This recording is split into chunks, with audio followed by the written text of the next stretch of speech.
As a woman who works beside Dean Solomon every day, I can attest that the Dean has been a fierce champion for equity of women in the sciences, including in academic leadership positions.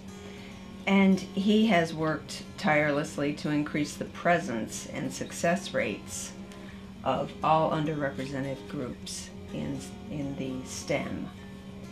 The Lifetime Achievement Award that he is about to receive could not possibly go to anyone more deserving.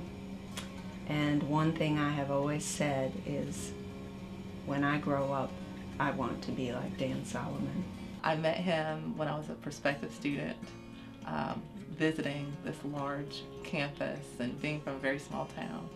And we had a diversity visitation day, and he came. And what I loved about his presence there is it sent the message to my family and myself that even at the higher levels, diversity mattered to the college. Students are very, very important to him, and he wants to empower them as much as possible. And I know that the empowerment process for me, one of the beginning steps of that was in his class. Even 20 years later, I still see that passion for students and what he does. The baseline in our institutions still, even in 2015, is to hire white men for positions. That's too bad, we're still there. And so what's required if you're going to do something different from that is there has to be constant pressure that's the equilibrium. And if you move things out of the equilibrium, it requires a constant effort. And I would say the thing I've learned from Dan is that you just have to be relentless in that and persistent.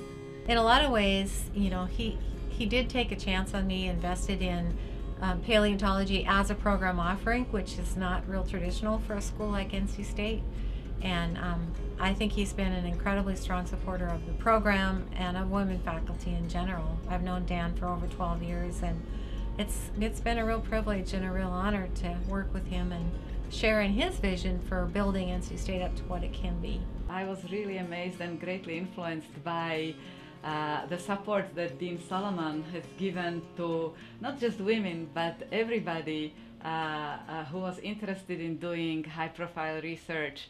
And he has created environment that is very welcoming.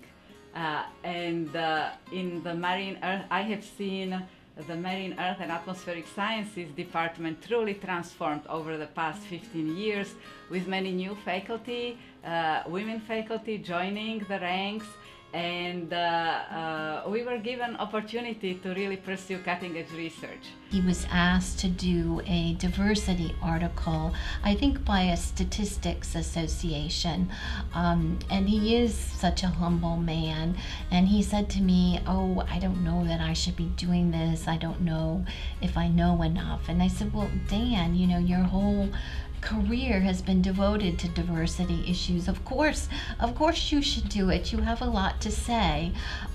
Dan is also one of the best writers I know. As a person in English, I have always been extremely impressed by how well he writes.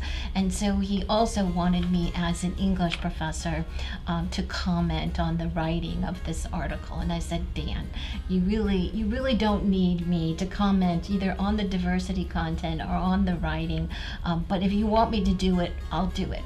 And so he sent it to me, and of course it was amazing and perfect, like everything he ever did.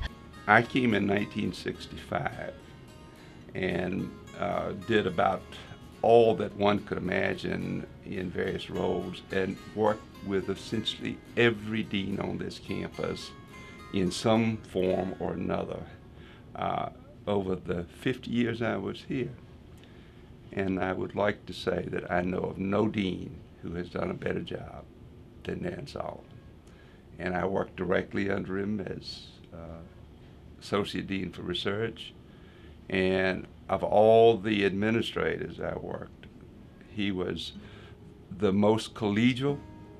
He was the strongest supporter of diversity for women, for minorities, and his commitment was felt throughout the campus. I couldn't be more proud of him.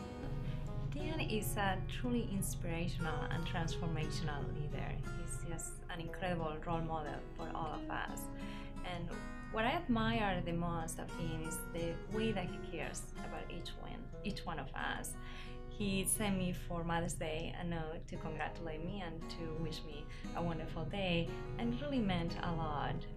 Have not received a Mother's Day message from the campus community before, and that really showed the way that he cares. He cares about me for the department head that I am, for the researcher that I am, for the faculty member that I am, for the mother that I am, and for who I am.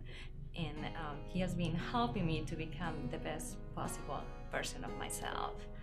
I feel that with his support, I can accomplish anything. The college will not be the same without him. Dan, we're gonna miss you.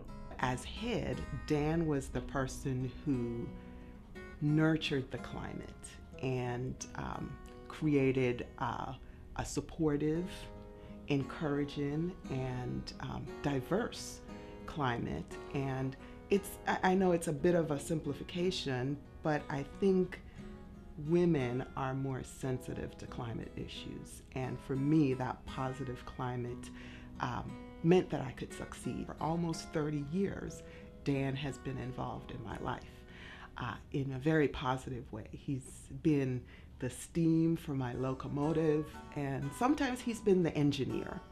And for me, that has just been a great thing in my life. So many people are genuinely caring and encouraging. Dan does all that, but he does more. He creates opportunities, and beyond those opportunities, he provides shelters when the storms come, and I really, really appreciate all he's done. Every female faculty member I know in a STEM discipline has experienced sexism in her career. And for the most part, we just ignore it and go forward. But there was a situation a few years ago that really threw me. So Dan, Chris Gold, and I met to talk about possible approaches. And the first question was, should I do anything? And Dan's immediate response was, when you see sexism, you need to confront it. So I met with the faculty member later that day, and afterwards I went to Dan's office to let him know how the conversation had gone. And it had been a rough few days for me. So when I was in Dan's office, I was fighting back the tears. And Dan said, I can't begin to imagine what you're going through. And then he stopped, and he pointed to the tears in his eyes, and he said, well, I guess I have some sense of what you're feeling. I will miss his sensitivity and compassion and his advocacy for issues and those affected by the issues. As I said before, Dan Solomon is truly one of the most wonderful people I've ever known.